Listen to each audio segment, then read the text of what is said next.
Mi propio hijo me llamó basura, después de limpiar inodoros durante años para pagar su elegante título de abogado. Él creyó que yo no tenía poder alguno, que podía simplemente desecharme. Lo que no esperaba es que su mayor rival se deleitara con la oportunidad de ayudar a esta basura vieja a impartirle una buena dosis de justicia legal, una que le saldría muy cara. Antes de empezar mi historia, déjenme saber en los comentarios desde dónde me escuchan y qué hora es. Solo quiero saber que no estoy sola en esto.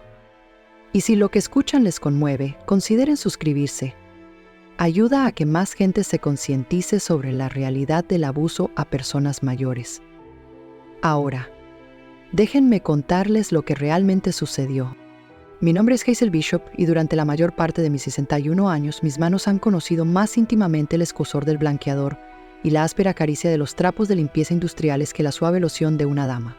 Ahora están nudosas, con los nudillos hinchados como viejas raíces de árbol, la piel perpetuamente seca a pesar de mis mejores esfuerzos.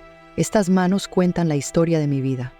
Una vida dedicada por completo a un solo propósito brillante: mi hijo Jerome. El padre de Jerome, mi dulce Samuel, nos fue arrebatado por una fiebre cuando Jerome tenía apenas 5 años. Samuel era un soñador, un hombre amable con una risa que llenaba cualquier habitación, pero no era de los que ahorraban o planeaban. Me dejó una montaña de amor, una montaña de dolor y muy poco más. Miré a mi pequeño Jerome de ojos brillantes, su futuro extendiéndose ante él como un mapa inexplorado, y hice una promesa: él no sería definido por nuestra pobreza. Él tendría oportunidades que yo nunca tuve. Él volaría alto. Y así yo fregaba. Fregaba inodoros en la oscuridad de la noche en cavernarios y vacíos edificios de oficinas.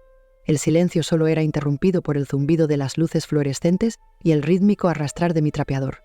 Pulía pisos hasta que brillaban como espejos oscuros. Mi reflejo, una figura cansada y encorvada que apenas reconocía.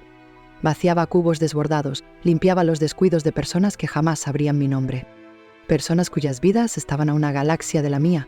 Tomaba turnos extra limpiando en la estación de autobuses, el hedor a diésel y desesperación aferrándose a mi ropa. Todo para que Jerome pudiera tener los mejores libros de texto, los uniformes escolares más pulcros, las tutorías después de la escuela que le darían una ventaja. Era un chico inteligente, mi Jerome, ingenioso y con una lengua afilada. Incluso entonces, le iba bien en la escuela y mi corazón se hinchaba de un orgullo feroz y protector. Cada A en su boleta de calificaciones, cada elogio se sentía como una victoria personal, una justificación para mi espalda adolorida, mis manos en carne viva, mi alma perpetuamente cansada. Las otras madres en las puertas de la escuela, con sus abrigos pulcros y sus amables preguntas sobre mi pequeño negocio de limpieza, nunca supieron la mitad. Nunca supieron el agotamiento que calaba hasta los huesos, el miedo constante de no poder pagar el alquiler, los sacrificios silenciosos y continuos. Cuando fue aceptado en la Facultad de Derecho de la ciudad, una institución prestigiosa mucho más allá de lo que yo misma habría imaginado, lloré durante 1 hora entera. Lágrimas de alegría, de alivio, de una gratitud profunda, casi insoportable. Esto era. Para esto habían sido todos esos años de arduo trabajo. Mi hijo Jerome Bishop iba a ser abogado, un hombre importante, un hombre que podría imponer respeto. Los costos de la matrícula eran astronómicos, una cifra que me hacía dar vueltas la cabeza. Pero no me inmuté. Acepté más trabajo, vendí las pocas joyas decentes que Samuel me había dejado, comí menos, dormí menos, llevé mi cuerpo envejecido a sus límites absolutos. Mi pequeño apartamento se volvió más y más destartalado, mis propias necesidades se redujeron a casi nada. Cada centavo extra, cada gramo de mi energía fue canalizado hacia el éxito de Jerome. Necesitaba un traje nuevo para sus concursos de simulación de juicios. Encontré el dinero. Necesitaba 4 cenas adicionales de networking con profesores influyentes.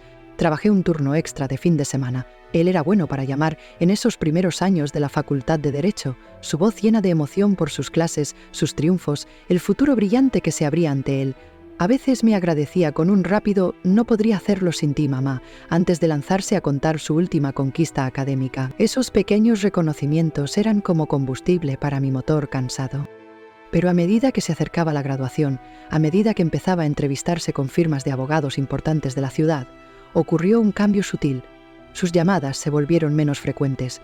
Cuando me visitaba, sus ojos repasaban mis muebles viejos, mi ropa sencilla, con una nueva mirada de evaluación que no lograba descifrar, pero que me hacía sentir vagamente inadecuada.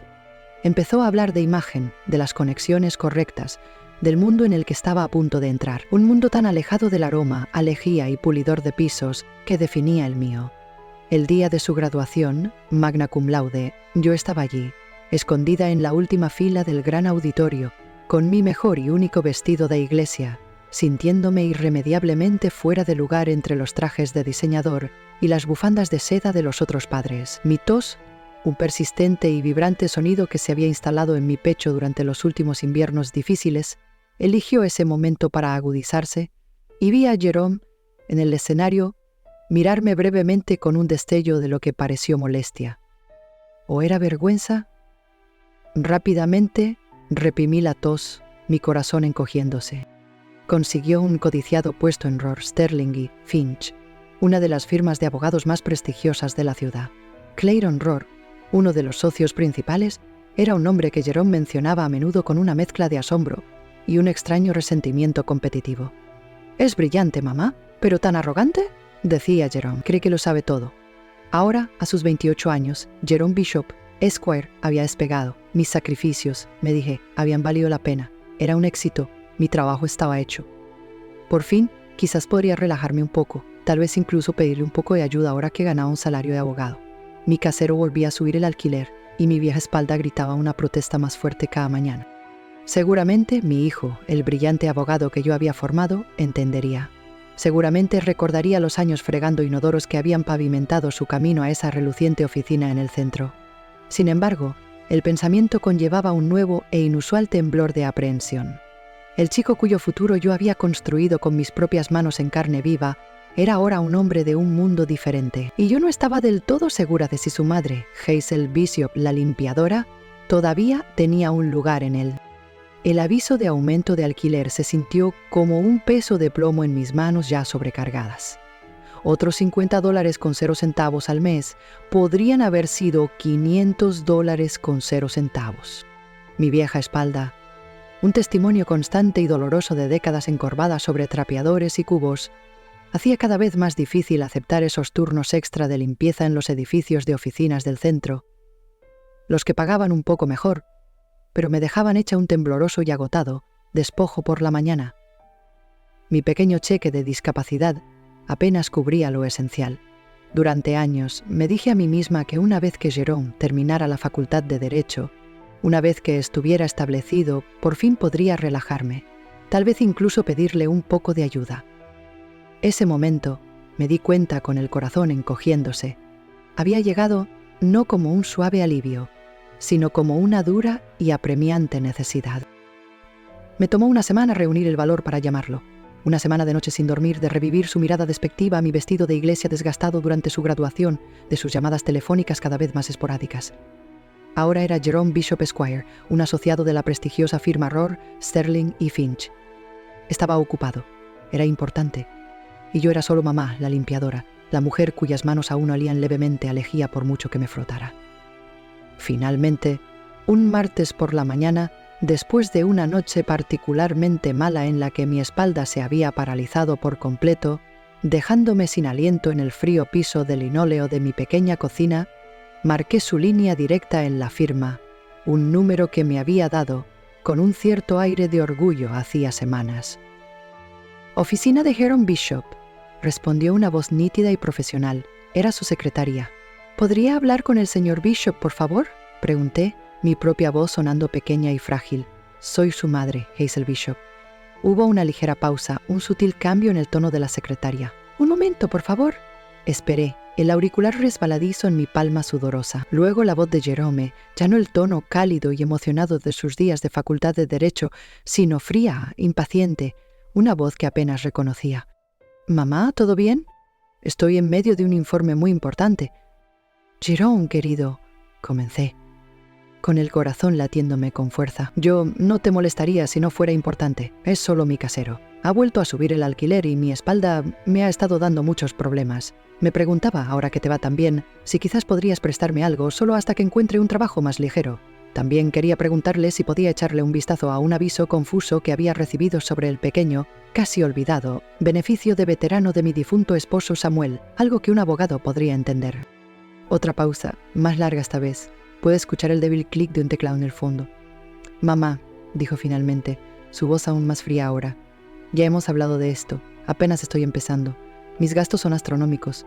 Tengo una imagen que mantener, apariencias que cuidar. No puedo simplemente andar repartiendo dinero en efectivo. No es repartir dinero en efectivo, Jerome, dije, con un temblor de dolor en mi voz. Es tu madre pidiendo un poco de ayuda después de todos estos años. No dije después de todos mis sacrificios, pero las palabras quedaron suspendidas en el aire entre nosotros. Suspiró, un sonido de pura y exasperación.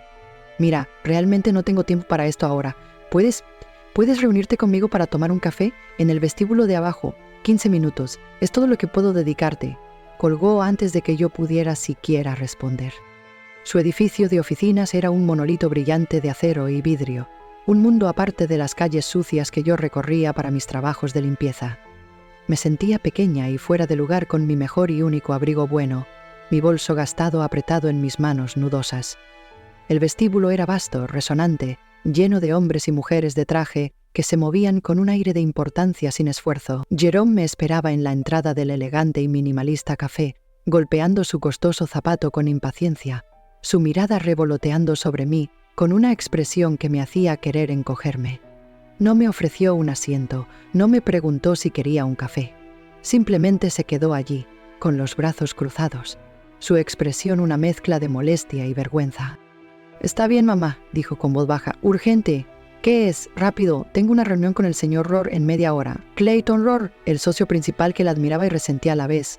Respiré hondo, tratando de calmar mis nervios. «Jerome, como te decía, el alquiler y mi espalda. Esperaba que pudieras considerar ayudarme un poco. Y había esta carta sobre los viejos beneficios de tu padre». Me interrumpió con un gesto brusco y despectivo de la mano. «¿Ayudarte?», se burló, su voz goteando un desprecio que me golpeó como un golpe físico. «Madre, mírate». Sus ojos me recorrieron desde mis zapatos sensatos y gastados hasta mi abrigo cuidadosamente remendado, deteniéndose por un momento en mis manos, las manos que habían limpiado inodoros para él. «Todavía hueles a lejía y limpiador de inodoros. ¿Tienes alguna idea del tipo de personas con las que me asocio ahora? ¿El tipo de imagen que tengo que proyectar?» Mi cara ardió. Pude sentir las miradas curiosas de algunas personas cercanas. «Eres una vergüenza, madre», continuó, su voz un susurro venenoso. «Pura basura de una vida de la que he trabajado duro para escapar. Eso es lo que eres. Basura». Me llamó basura. A mí, su madre. La mujer que había prescindido de cosas para que él pudiera tener. Que había agotado su cuerpo para que él pudiera construir su futuro. El dolor fue tan intenso, tan inesperado que me robó el aliento. Intenté hablar, defenderme, recordarle los años de mi sacrificio. Pero las palabras no salían. Solo pude mirarlo, mi corazón destrozado en 1.000.000 de pedazos. Vio mis lágrimas, mi devastación, y pareció alimentar su crueldad. «Oh, por favor», se mofó, rodando los ojos. «No me vengas con ese cuento de mártir. Hiciste lo que tenías que hacer. Eso no significa que te deba nada por esos trabajos sucios que hiciste. Obtuve este título, esta posición, por mi arduo trabajo, mi intelecto, no el tuyo». Metió la mano en su bolsillo, sacó un billete de $20 con 0 centavos y me lo tendió. «Toma», dijo, con el labio curvado en una mueca. «Ve a comprarte un jabón decente y no me molestes más con tus problemas insignificantes. Tengo una vida de verdad ahora». Con eso, dio media vuelta y se dirigió a los ascensores, dejándome allí, con el billete de $20 con 0 centavos apretado en mi mano temblorosa, el eco de sus viles palabras, basura, trabajos sucios, problemas insignificantes, resonando en mis oídos. Mi hijo, mi Jerome, el brillante abogado que yo había formado. No sé cuánto tiempo permanecí allí, congelada en un cuadro de humillación pública y agonía privada. Finalmente, un amable guardia de seguridad, al notar mi angustia, me preguntó suavemente si estaba bien. No pude hablar. Simplemente asentí, me di la vuelta y tropecé al salir de ese edificio reluciente y sin corazón, de vuelta a la cruda realidad de las calles de la ciudad que había limpiado para él. El billete de $20 con 0 centavos se sentía como una marca en mi palma, basura. Él pensó que yo era basura. Después de todo, los sacrificios, las noches interminables de trabajo, los sueños que había puesto en él, todo reducido a esa única y fea palabra. Esa noche, sola en mi pequeño y frío apartamento, el dolor no disminuyó, se transformó, se endureció, se convirtió en una furia fría y acerada, una determinación que no sabía que poseía. Él había llamado a mis contribuciones trabajos sucios. Él me había llamado basura. Pensó que no me debía nada. Estaba a punto de aprender el verdadero costo del amor de una madre y el precio aún más alto del desprecio de una madre.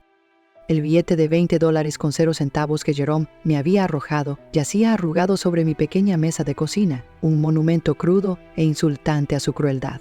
«Ve a comprarte un jabón decente», se había burlado, sus palabras haciendo eco en el ruido de sus costosos zapatos mientras se alejaba, dejándome destrozada en el opulento vestíbulo de su bufete de abogados. «¡Basura!», así es como me había llamado. Su madre, que había quitado la mugre de la ciudad de las vidas de otras personas para que él pudiera habitar ese reluciente mundo de poder y prestigio, ahora era solo basura para él, una vergüenza que debía desecharse. Dormir esa noche fue imposible.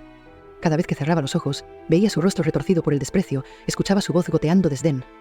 El dolor físico en mi espalda, un compañero constante de años de trabajo incesante, no era nada comparado con la agonía punzante en mi alma.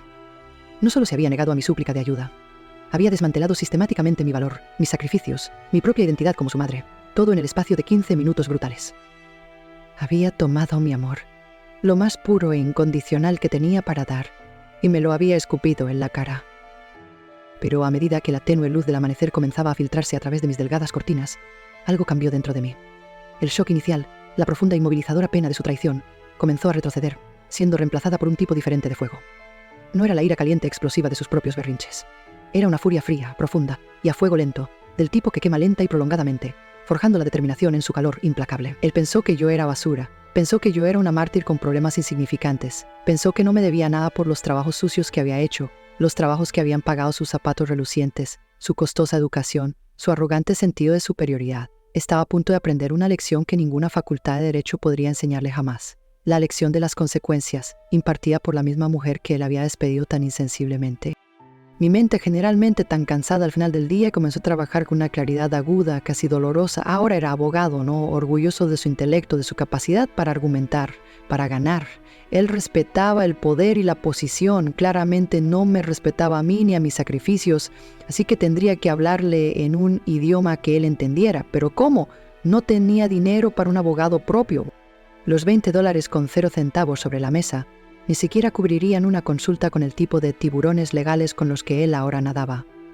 Mi círculo social consistía en otras mujeres cansadas y trabajadoras de mis trabajos de limpieza y la Ciara Rodríguez de al lado.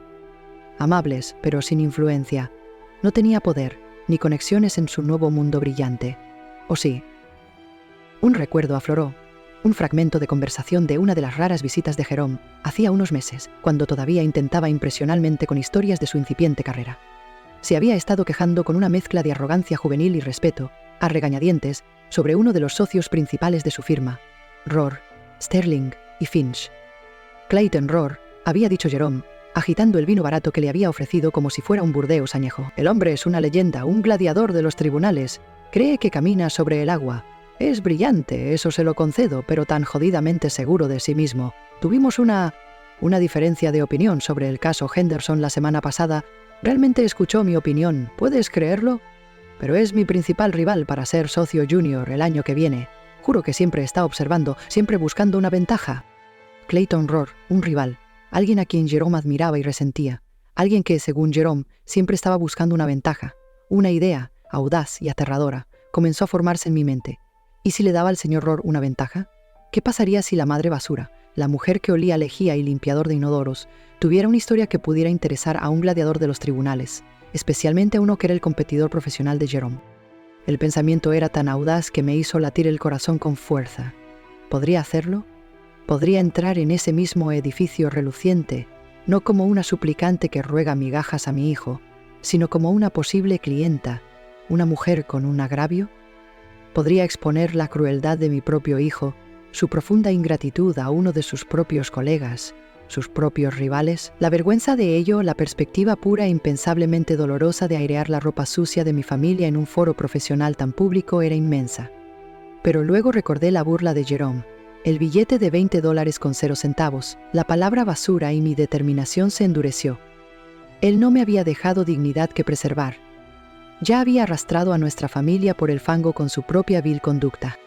Pasé los siguientes días reuniendo meticulosamente las pocas pruebas que tenía. No era mucho, recibos de retiros bancarios de años pasados que mostraban dinero transferido para la matrícula de Jerome, recibos descoloridos de costosos libros de texto de derecho, mis propios libros de contabilidad desgastados de mis trabajos de limpieza que mostraban cada centavo ganado, cada centavo gastado, la gran mayoría en él. Incluso encontré algunas tarjetas de cumpleaños viejas que me había escrito de niño, llenas de promesas infantiles de «cuidarte cuando sea un abogado rico, mami». La ironía era una píldora amarga. Esto no se trataba de demandarlo por dinero. En realidad, ¿cómo podría cuantificar una vida de sacrificio en dólares y centavos?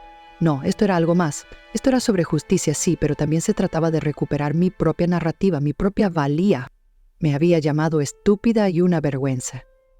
Le mostraría la fuerza que tan tontamente había subestimado. La decisión de acercarme a Clayton Roar fue la más difícil que jamás había tomado. Más dura incluso que la de vender las pocas herramientas que le quedaban a Samuel para pagar las tasas del examen de la abogacía de Jerome. Se sentía como una traición a la idea misma de la maternidad.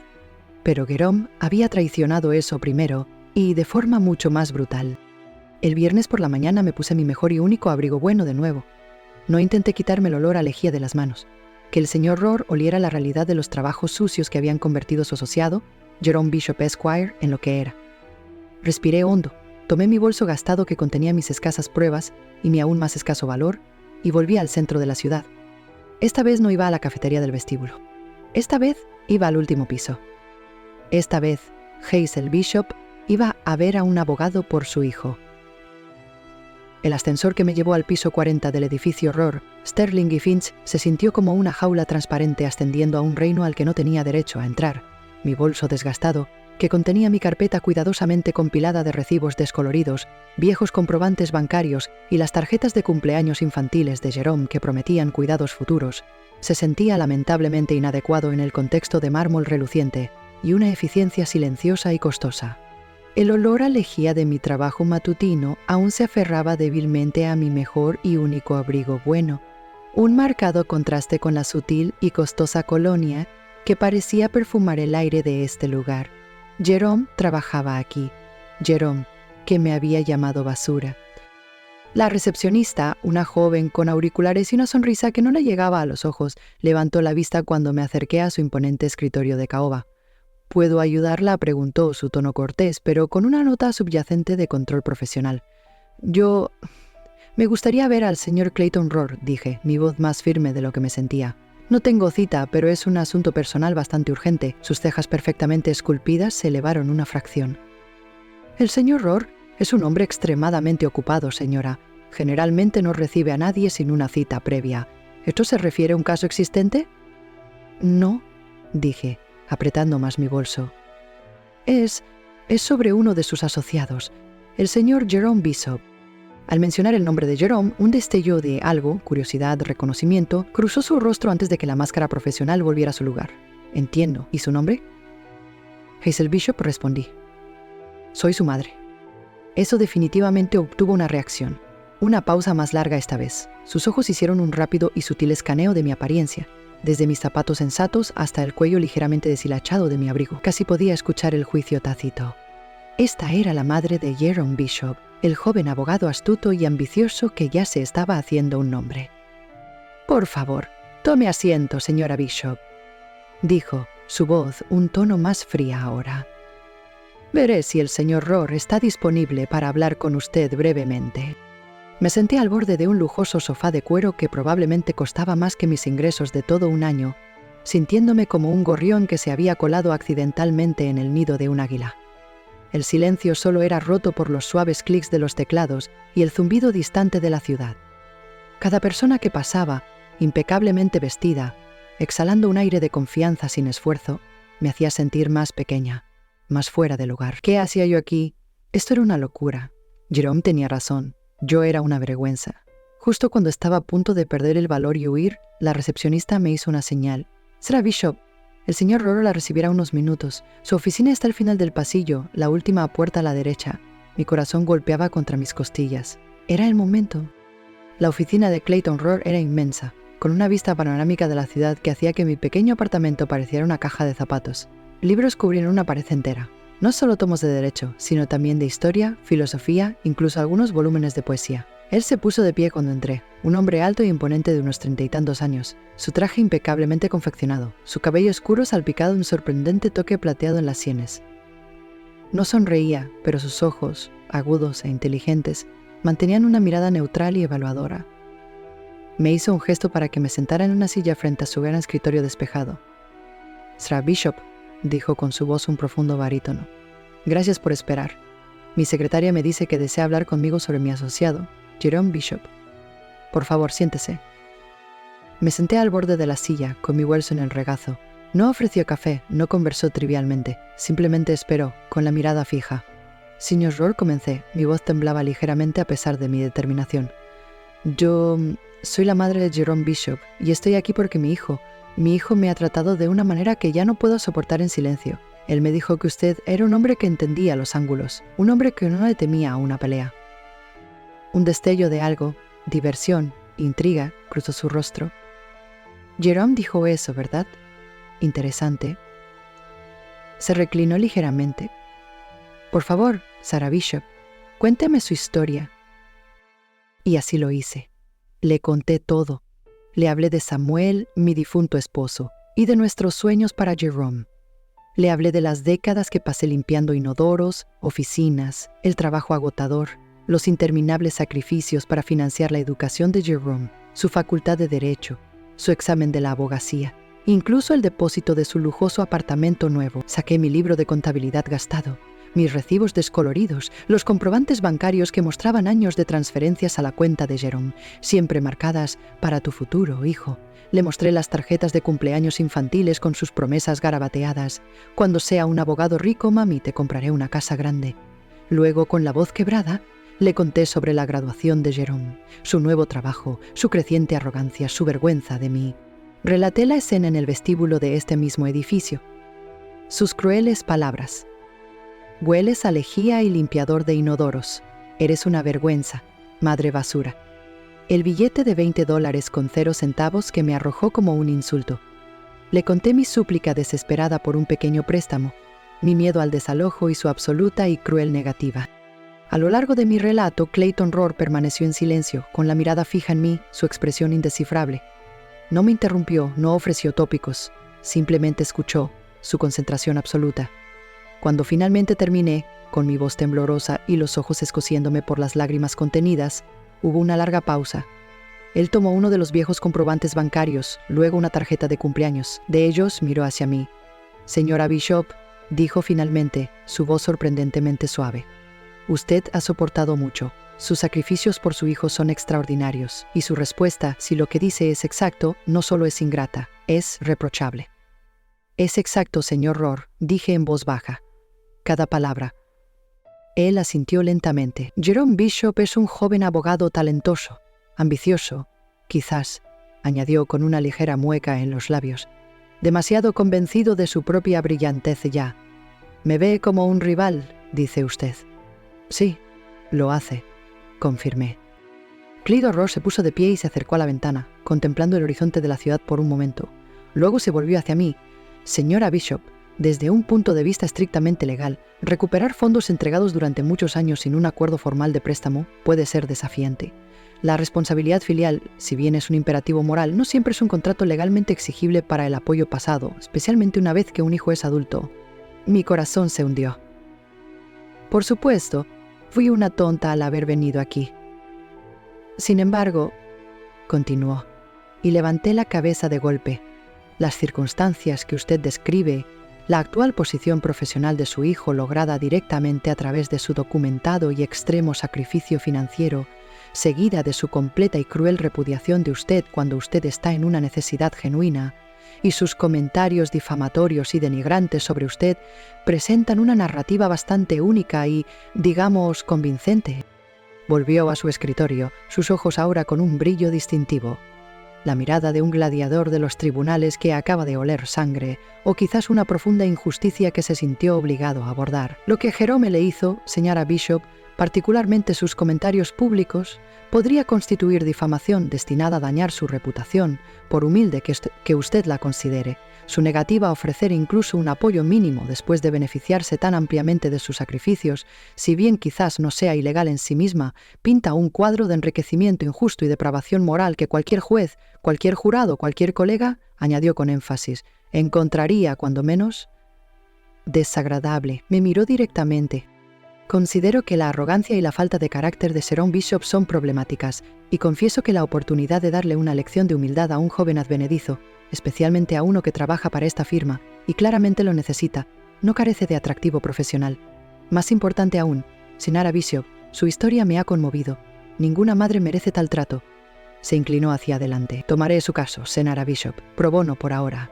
Redactaremos una carta a Jerome exponiendo sus quejas y exigiendo apoyo financiero inmediato, sustancial y continuo, así como una disculpa pública formal por sus comentarios. Detallaremos los sacrificios que usted hizo, los fondos que proporcionó. Dejaremos muy claro que su actual posición profesional se basa en sus trabajos sucios y le haremos saber que si no se llega rápidamente a un acuerdo satisfactorio, estamos preparados para explorar todas las vías legales, incluida una demanda civil por restitución y daños, lo que, le aseguro, sería excepcionalmente vergonzoso para un joven abogado en Rohr, Sterling y Finch. Una ola de incredulidad, luego una abrumadora gratitud me invadió. Este hombre poderoso, el rival de Jerome, iba a ayudarme, a mí, Hazel Bishop, la limpiadora. Cierra Rohr, susurré, con la voz ahogada por la emoción. Yo no sé qué decir. No diga nada todavía, Sierra Bishop, dijo, una rara sonrisa, casi depredadora, asomando a sus labios. Veamos qué tiene que decir Jerome primero cuando reciba mi carta. Sospecho que su importante informe de repente podría parecer mucho menos urgente. Se puso de pie y me tendió la mano. Estaremos en contacto muy pronto.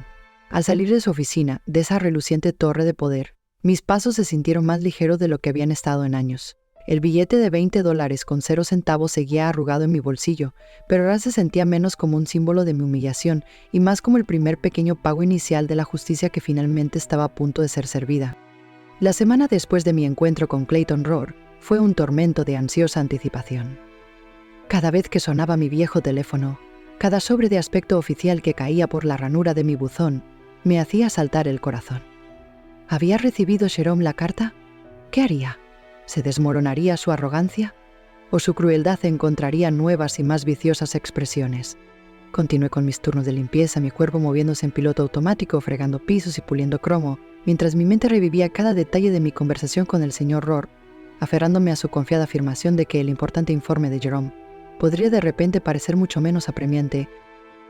El billete de $20 con 0 centavos que Jerome me había arrojado todavía yacía sobre la mesa de mi cocina, un amargo recordatorio constante. No lo había tocado. Era un símbolo de su desprecio, y juré que sería la última caridad que jamás aceptaría de él. Fue un jueves, casi 10 días después de mi visita a Rohr, Sterling y Finch, cuando el primer temblor del inminente terremoto me alcanzó. El propio señor Rohr llamó. Sierra Bishop, su profunda voz de barítono era tranquila, casi casual. Confío en que esté bien. Quería informarle que mi carta fue entregada al señor Jerome Bishop en la oficina ayer por la tarde por correo certificado con acuse de recibo. Él afirmó personalmente, y yo, con la respiración entrecortada, pregunté, ¿Ha respondido? Una risa seca se escuchó al otro lado de la línea. No directamente a mí, no. Pero mis fuentes dentro de la firma, y uno sí cultiva fuentes, señora Bishop, indican que el señor Bishop tuvo una reacción bastante animada. Aparentemente, su habitual compostura lo abandonó de forma bastante espectacular. Hubo gritos. Un pisapapeles bastante caro pudo haber tenido un final prematuro contra la pared de su oficina y canceló abruptamente todas sus citas de la tarde, incluida una audiencia preliminar bastante crucial a la que debía asistir. Una pequeña y sombría sonrisa asomó a mis labios. Así que la primera parte del plan había surtido efecto. Animado, repetí. En efecto, confirmó el señor Rohr. Luego, me dicen, pasó una considerable cantidad de tiempo al teléfono con su propio asesor legal. Un litigante bastante agresivo de una firma rival. Parece que su hijo se está preparando para una pelea, Senara Bishop, en lugar de una discusión sensata o una disculpa. Ya me lo esperaba el señor Rohr, dije, escapándoseme un suspiro cansado. Jerome no se rinde fácilmente, especialmente cuando su orgullo está herido. O su cartera amenazada, añadí en silencio. Exactamente, dijo el señor Rohr. Por eso no esperaremos a que llegue a un acuerdo satisfactorio. Según nuestra conversación, mi equipo ha preparado las presentaciones iniciales para una demanda civil. Buscaremos la restitución del apoyo financiero que le proporcionó para su educación y establecimiento, citando enriquecimiento injusto y obligación moral, y también incluiremos una reclamación por daños y perjuicios debido a difamación y provocación intencional de angustia emocional basada en sus comentarios públicos y el trato posterior hacia usted. Hizo una pausa. Podemos presentar la demanda tan pronto como el lunes. ¿Sigue usted decidida a proceder, señora Bishop? Mi determinación, que había flaqueado ligeramente ante la furia anticipada de mi hijo, se solidificó de nuevo. Pensé en los años fregando, en el olor a lejía que nunca abandonaba del todo mis manos, en la palabra basura resonando en mis oídos. Sí, señor Rohr, dije, con voz firme. Proceda. La demanda, cuando fue oficialmente notificada a Jerome en su oficina la semana siguiente, esta vez por un muy serio notificador profesional de la firma de Clayton Rohr, un acto diseñado para el máximo impacto dentro de los sagrados pasillos de Rohr, Sterling y Finch, aparentemente causó una explosión aún mayor. Esta vez, Jerome me llamó. No desde su línea de oficina, sino desde su teléfono celular personal. Su voz ya no era fría y condescendiente, sino un rugido crudo y furioso. «¿Qué demonios crees que estás haciendo, madre?», gritó por el teléfono tan fuerte que tuve que alejar el auricular de mi oído. «¿Una demanda? ¿Estás demandando a tu propio hijo? ¿Has perdido completamente la cabeza?» «No, Jerome», dije con calma, aunque mi corazón latía con fuerza. «Creo que finalmente la he encontrado. Después de que tan amablemente me señalaste lo estúpida y sin educación que era, decidí buscar un consejo muy educado». «Rohr te manipuló para esto», acusó, su voz impregnada de veneno. «Esa serpiente solo te está usando para atacarme. Eres su peón, vieja tonta». «El señor Rohr ha sido un caballero, Jerome», respondí, mi voz serena. «Escuchó mi historia, la que tú no quisiste escuchar. Vio los recibos de tu matrícula, de tu alquiler, de la ropa que te vestías, todo pagado con mis trabajos sucios. Entendió que un hijo que llama basura a su madre después de que ella sacrificó todo por él, bien podría deberle algo más que un insulto de $20 con 0 centavos. «¿Sacrificio?», chilló. «¿A eso le llamas sacrificio? Eres mi madre. Era tu deber. ¿Crees que puedes simplemente exigir todo de vuelta ahora con intereses y daños? Te van a echar a carcajadas del tribunal. Te contrademandaré por acoso, por difamación, por ser una madre codiciosa y terrible». Sus amenazas, antes tan aterradoras, ahora sonaban huecas, desesperadas. Tenía a Clayton Rohr de mi lado. Tenía mis registros meticulosamente guardados. Y tenía la verdad. «Haz lo que creas que debes hacer, Jerome», dije en voz baja. «Y yo haré lo mismo. El señor Rohr se encargará de todas las comunicaciones futuras». Colgué el teléfono, mi mano temblorosa, pero una extraña sensación de empoderamiento me recorría. Las líneas de batalla estaban trazadas. La noticia de la demanda, un joven y estimado abogado demandado por su propia madre que limpiaba inodoros para financiar su educación, se convirtió en un escándalo silencioso y luego no tan silencioso dentro de Rohr, Sterling y Finch, y luego, inevitablemente, comenzó a filtrarse en la comunidad legal en general. Jerome, que se había enorgullecido de su imagen impecable y su rápido ascenso, de repente se encontró siendo objeto de miradas de lástima y susurros de chismorreo. Sus colegas, aquellos a quienes tanto se había esforzado por impresionar denigrándome, ahora lo miraban con una nueva y crítica especulación. Sus importantes informes, me imaginaba, estaban siendo opacados por el mucho más convincente informe que detallaba su propia ingratitud filial. Clayton Rohr me mantuvo informada. Jerome, a través de su abogado, inicialmente trató de que el caso fuera desestimado, alegando que era frívolo y un acto de rencor materno. Pero el señor Rohr presentó mis contribuciones financieras cuidadosamente documentadas, mis declaraciones de testigos sobre el abuso verbal y la negligencia de Jerome, e incluso insinuó la existencia de otros posibles testigos del comportamiento denigrante de Jerome. La jueza, una mujer de rostro severo conocida por su enfoque práctico, denegó la moción de desestimación, declarando que, en efecto, había un caso que responder con respecto al enriquecimiento injusto y el posible sufrimiento emocional. Jerome estaba siendo obligado a confrontar la realidad de sus acciones, no en la privacidad de mi pequeño apartamento donde podía intimidarme y despedirme, sino a la luz fría e imparcial de la ley, con su propio rival profesional orquestando su defensa. Mi venganza no era solo por dinero. Se trataba de rendición de cuentas. Se trataba de que él finalmente entendiera que la madre basura que tan cruelmente había desechado tenía una voz, una verdad y ahora un aliado muy poderoso. Las balanzas de la justicia, tan inclinadas a su favor por mis sacrificios silenciosos, finalmente estaban comenzando a equilibrarse lentamente. La denegación de la moción de Jerome para desestimar la demanda fue una pequeña victoria, pero el señor Rohr me había advertido que era solo la primera escaramuza en lo que podría ser una guerra prolongada. Jerome, respaldado por su agresivo litigante, parecía decidido a luchar contra mí en cada paso del camino, a arrastrar mi nombre, mis sacrificios y mi carácter por el barro si eso significaba proteger su imagen cuidadosamente construida y, lo que es más importante, su billetera. La ironía de que me acusara de ser una madre terrible y avariciosa después de haberme llamado basura por pedir un pequeño préstamo era una píldora amarga que tragaba a diario. El proceso de descubrimiento fue invasivo y doloroso. El abogado de Jerome exigió acceso a mis escasas cuentas bancarias, a mis registros de empleo de décadas de trabajos de limpieza, a cualquier cosa que pudieran retorcer para sugerir que yo era de alguna manera financieramente irresponsable, o que mis afirmaciones de sacrificio eran exageradas. Pero el señor Rohr fue un escudo, desviando sus demandas más escandalosas. Su propio equipo construyendo meticulosamente nuestro caso con las pruebas que yo había reunido con tanto esmero. Los recibos descoloridos, los comprobantes bancarios que mostraban pagos directos de matrícula, las pequeñas y sentidas notas de Jerome durante sus años universitarios agradeciéndome mi apoyo interminable. Cada pedazo de papel era un testimonio del trabajo de mi vida, una vida entregada a él. La presión sobre Jerome, en Rohr, Sterling y Finch era claramente creciente. El señor Rohr, con una sutileza casi maquiavélica, se aseguró de que los socios clave de la firma fueran discretamente informados de todos los detalles sin adornos de la conducta de Jerome hacia mí, no solo la demanda, sino el abuso verbal, la humillación pública, la profunda ingratitud. Una firma como Rohr, Sterling y Finch, construida sobre una reputación de integridad y discreción de dinero viejo, no veía con buenos ojos que uno de sus ambiciosos jóvenes asociados se viera públicamente envuelto en un escándalo que implicaba la explotación financiera de su madre de clase trabajadora. La estrella de Jerome, que una vez ascendía tan rápidamente, ahora estaba visiblemente empañada. Sus importantes escritos, me imaginaba, estaban siendo, en efecto, opacados.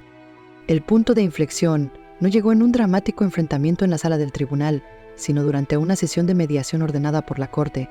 Nos sentamos alrededor de una pulida mesa de caoba. Jerome, su abogado, el señor Rohr y yo. Jerome tenía un aspecto terrible. Su costoso traje le quedaba grande. Sus ojos estaban inyectados en sangre y sombreados, y la arrogante mueca que tan a menudo había lucido fue reemplazada por una mirada hosca y resentida. Se negó a mirarme. El señor Rohr presentó nuestro caso con una precisión devastadora. El rastro claro de mis contribuciones financieras financiando directamente toda la educación y los primeros años de vida adulta de Jerome. El marcado contraste entre mis décadas de trabajo manual y su actual potencial de ingresos. Un potencial que yo había hecho posible. Y su posterior y cruel repudio y negativa a un apoyo mínimo. Presentó las anotaciones de mi diario que detallaban los insultos de Jerome, el incidente del billete de $20 con 0 centavos y la angustia emocional que había causado. Incluso insinuó un posible testimonio de testigos de personas que habían presenciado el comportamiento despectivo de Jerome hacia mí. El abogado de Jerome fanfarroneó y adoptó poses, pero el peso de la evidencia y quizás la creciente comprensión del daño catastrófico que esto le estaba causando a la carrera de Jerome era innegable.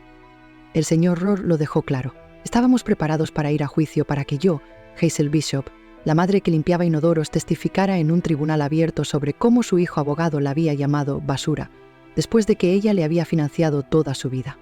Las implicaciones para Jerome y para su prestigiosa firma serían devastadoras.